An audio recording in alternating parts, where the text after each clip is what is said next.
السلام عليكم، عاملين ايه؟ يا رب تكونوا بخير واحسن حال. اهلا بيكم اللي بيشوفني لاول مره، انا حسناء صادق. شرف ليا اشتراككم في القناه ومتابعتكم طبعا، واللي اصحابي من زمان واخدين على بعض اهلا بيكم ووحشتوني جدا جدا. وما تنسونيش في اللايك، دوسي لايك بسرعه بسرعه دلوقتي قبل ما تنسي، دوسي لايك عشان الموضوع بتاعنا النهارده موضوع مهم. بصوا يا جماعه، انا كل ما بتعرض لموقف في يومي كده بسجله بسرعه في الاجنده بتاعتي دي عشان اجي اكلمكم فيه بجد، لان فعلا في مواقف احنا مش بنعرف نتصرف فيها ازاي، وفي مواقف بتحصل معانا وبنندم ونقول انا ايه اللي خلاني ما اعملش كذا وارد كذا واقول كذا في الوقت ده، وترجعي تفضلي تأنبي في نفسك اليوم كله. النهارده بس حصل موقف معايا فحبيت اطلع اكلمكم فيه، وكل ما يحصل موقف هوب بسرعه اطلع اكلمكم فيه قبل ما انسى. عمري ما عرفت ابص في وش حد وانا قلبي شايل منه او زعلانه منه. معرفش ابص في وش حد واتكلم معاه بطبيعتي وانا زعلانه منه قوي، بس الحد ده بيكون ايه؟ بيكون حد غالي عليكي، حد فارق معاكي، حد يهمك. لكن لو حد كده اصحاب شغل، لو حد كده جيران، لو حد من العيله بس يعني فين وفين على ما بنتقابل، لا انا مش هقدر ابص في وشك، مش هقدر اكلمك، بس ده مش فارق معايا نفسيا، انا مش متضايقه ولا اي حاجه. هتكلم معاك رسمي، هتكلم معاكي رسمي وهتعدي القعده وخلصنا. لكن لو حد غالي عليكي وحد فعلا انت يعني بتحبيه وعمل موقف معاكي او عملت موقف معاكي وزعلتك وانت زعلانه منها جدا جدا جدا، لازم تعاتبيها.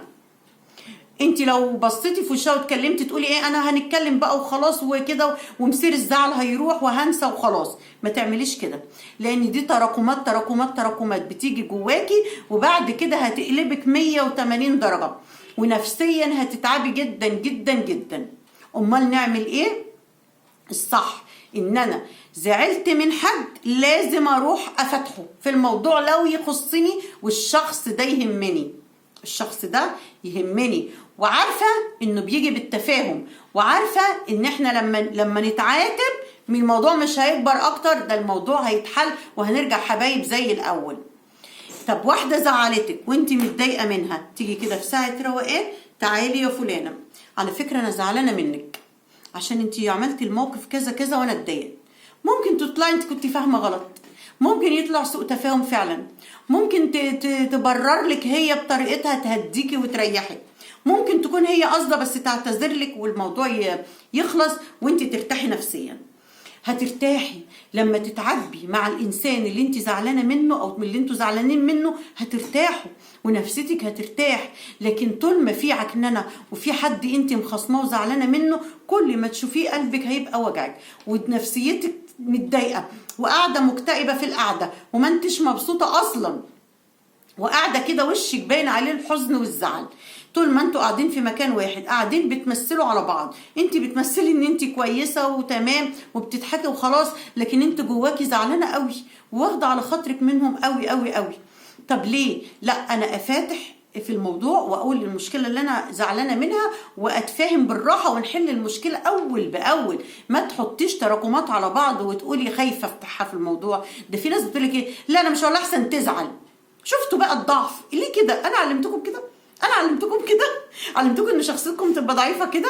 لا طبعا، لازم تبقى واثقه في نفسك ولازم تبقى شخصيتك قويه ان انت تواجهي اي حد. المواجهه يا جماعه، المواجهه مهمه جدا جدا جدا، ادام الانسان ده زي قلت لكم فارق معاكي وغالي عليكي، يعني عايزاه في حياتك، يعني ما ينفعش ما يبقاش موجود في حياتك، او ما تنفعش تبقى موجوده ما تبقاش موجوده في حياتك.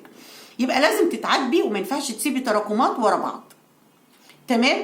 لكن ان انا خايفه اقول لها لحسن تزعل، لا هي مش تزعل ولا حاجه، بالعكس ليه تخافي انها تزعل؟ ادام انت عارفه ان الحاجه دي زعلتك، حتى لو من وجهه نظرها هي الحاجه دي ما تزعلش، عادي اتناقشي وقولي وتعاتبوا مع بعض وتصافوا مع بعض وخلصي الموضوع. لان ليه بقول لك كده؟ لان الحاجات دي مش بتعدي علينا وبس، الزعل ده مش بيعدي علينا وبس، الزعل ده بياخد من صحتنا وبياخد من نفسيتنا وبياخد من راحتنا وبياخد من راحه القلب والبال.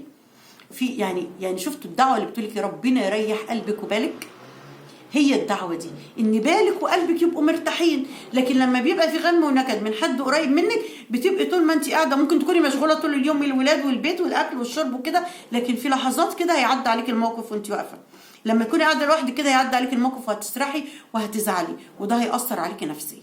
طب حد ما يهمناش، مع السلامه، باي باي، مش هعاتبك اصلا.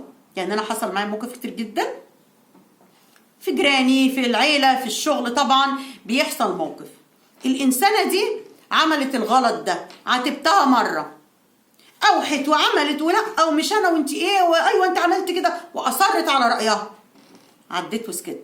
تاني مره عملت حاجه زعلتني، رحت عاتبتها، انت عملت كذا على فكره انا زعلانه منك. نعم، ده انت اللي كذا وكذا وكذا وكذا وكذا وكذا. وطلعت عارفه الناس اللي بيقولوا عليهم ناس غلطه، اصلا ناس غلطه، لا يبقى دول خلاص مالناش دعوه بيهم نهائي، مالناش دعوه بيهم نهائي. دي عرفتك انت ازاي تتعاملي معاها. خلاص اتعامل معاها بايه؟ بالتجاهل. طب عملت موقف يزعلك تاني، ما عادي، ما هي اصلا كده على طول، ما ده اسلوبها ودي طريقتها.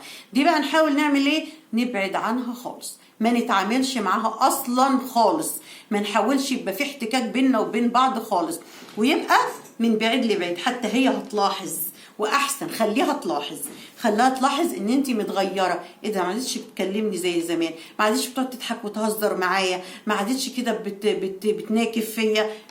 انا عايزاها يوصل لها كده، احنا عايزين يوصل لها كده، ان انت فعلا ما عدتش بتناكفي معاها، ان انت فعلا معاها مش زي الاول. ليه؟ لان انت بتتجنبي المشاكل، بتتجنبي الحوارات، بتتجنبي قالت وعادت وكده. فانت ابعدي، ادم هي ما تهمكيش ولا عايزاها في حياتك ولا فارقه معاكي، فخلاص ابعدي خالص وما تتعامليش معاها خالص، وخليكي من بعيد لبعيد كده، مش خصام، لا نتكلم بس من بعيد لبعيد، مش بطبيعتك الاولانيه.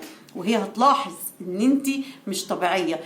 انا مش طبيعيه لان انا مش عايزه الناس المزعجه دي في حياتي، انا مش هتعامل مع حد مش بيتفاهم، انا مش هتعامل مع حد ما يكونش الاحترام هو ده اساس الحياه عنده. ما تتعاملوش ما تتعاملوش مع الناس الا الناس اللي هم عندهم احترام. الاحترام ده اساس اي علاقه، واساس اكتمال اي علاقه في الدنيا، بين اي اتنين في الدنيا اساسها الاحترام. في احترام بينا متبادل، وبنعرف نتفاهم، ولو زعلنا مع بعض بنعرف نتعاتب، يبقى نكمل مع بعض اصحاب بقى، اخوات، جيران، اي حاجه ماشي. مفيش، يبقى من بعيد لبعيد، من بعيد لبعيد، واسحبي نفسك واحده بواحده. اللي كنت بتعمليه ما تعملهوش، بتتكلمي معاها طول الوقت ما تتكلميش، كنت بتهزري ما تهزريش، كنتوا بتاكلوا وتفطروا مع بعض ما تفطريش. ويبقى من بعيد بابتسامه خفيفه، زي المثل اللي بيقول لك ايه، صباح الخير يا جاري، انت في حالك وانا في حالي. بس هي كده، ان انت في حالك وانا في حالي، وانا مش هحاول احتك بيكي ابدا. ولو عملت حاجه غلط انت متوقعه، فما تزعليش، لان بيقول لك الغلط لو جه من اهل الغلط ما يبقاش غلط، والعيب ان جه من اهل العيب ما يبقاش عيب. فانت متوقعه الشخص ده كده، يبقى ما تزعليش نفسك منه ابدا ابدا. ودي نصيحه على الماشي قلت اقولها لكم. واللايك ما تنسوش اللايك، واللي مش مشترك في القناه يتفضل ويشترك في القناه وينورنا. السلام عليكم.